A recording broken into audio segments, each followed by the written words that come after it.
Hey there, this is Faith Harview, and today I'm going to be showing you my proposal for a mini course on social emotional learning at my school, Winholt. So for my statement of the issue, I'm going to be talking about supporting the social emotional needs of students from low income families.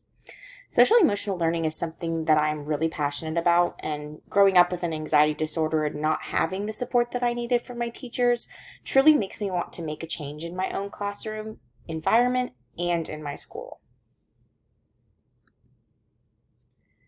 Social emotional learning empowers students to develop, manage, and recognize the consequences of importance of their emotions and actions.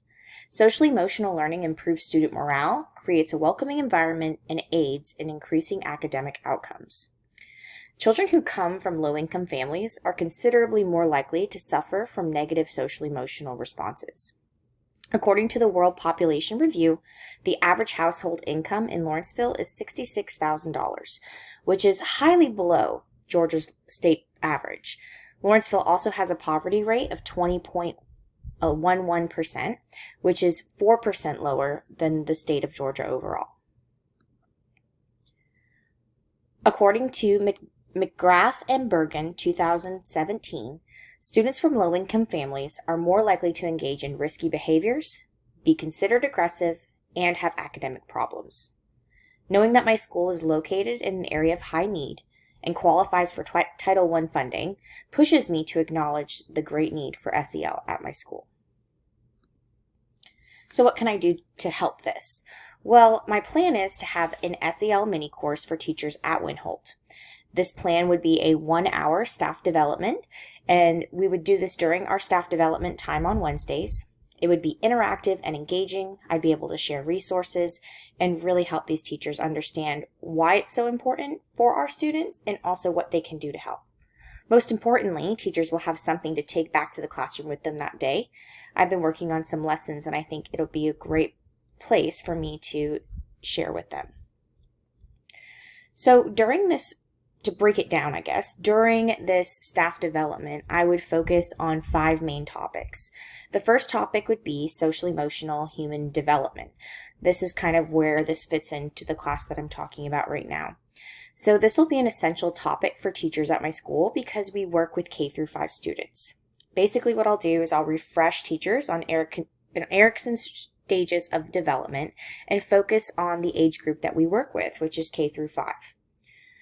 For teachers to understand the vertical progression of these developmental changes, it'll be really beneficial for our teachers to grasp where their students are and the social emotional needs prevalent at this age group that they work with. So for instance, our K1 teachers are probably going to be looking at a different social emotional developmental stage than say 3rd through 5th graders. And sometimes it's different depending on context. So then I would go into the impact of socioeconomic status on SEL, and this is where I will bring in some information that I've learned from many of my courses throughout this master's program. This will be really engaging and eye-opening for teachers at my school. I will explain the lack of social emotional learning students from low-income families receive and how this plays a huge role in the well-being of our students.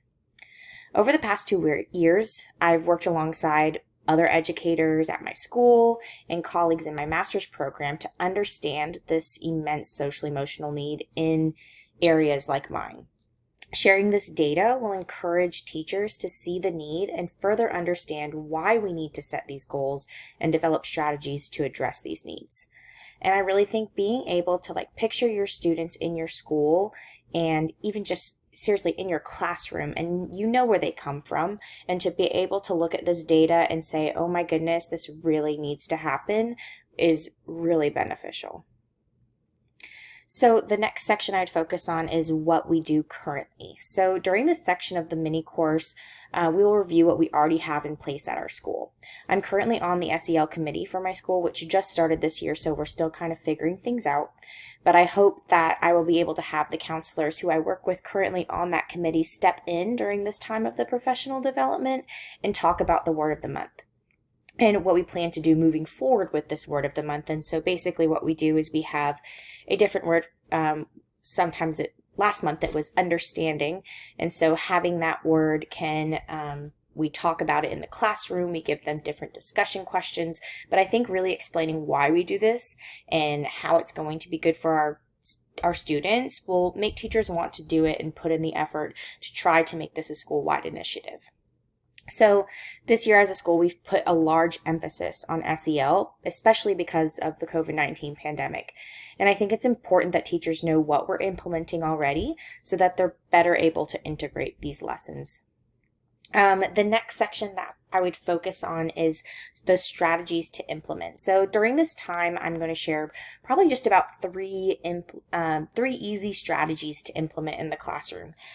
Because teachers don't have much time during the day for additional lengthy lessons, I'm going to make sure that these activities can be done either in the morning, during morning meeting time, or even right before students leave. Something super quick and easy, but also something that's going to be really meaningful for these students. I've created a few lessons during my practicum work this semester, so most of them were tailored towards gifted education. However, I think that these lessons could benefit all students, and even with some minor adjustments and tweaks, I think sharing these lessons with teachers would be really helpful for them to get started. The last thing that I would talk about is the resources that we already have available. I've found out recently that Gwinnett County has offered numerous Nearpod activities focused around social emotional learning, things that students can do on their own, and also things that teachers can do in the classroom with their students. And I find that sometimes we have all these resources available to us, but no one knows about them, and I think that this would be a great time for me to share these resources.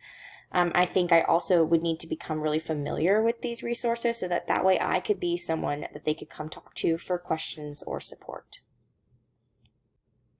So some of the resources that would be needed for a staff development like this would be teachers needing to be available to meet as a group. Finding time for teachers to meet can be really, really difficult. And the best time for this to happen would be during our extended learning day, which is held each Wednesday afternoon in the cafeteria. There's plenty of room for everyone to join. There's even a projector available, a microphone, and lots of resources in that area where I could use to help assist me in this PD. My administration would also need to approve this PD, and having my counselors involved will not only help with my collection of data and resources, but it will also add another voice to advocate for this immense need. Having just me up there speaking, I think sometimes isn't enough. Having multiple people sharing different ideas around the same topic can really help push for this need.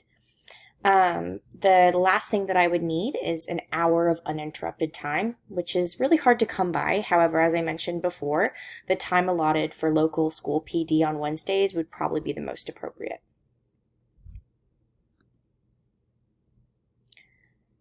So recently, actually Friday, I went and shared these ideas with my principal because I really wanted to get started and jump into this right away. So after sharing that with my principal, she suggested that I attend her cabinet meeting, which is on December 13th.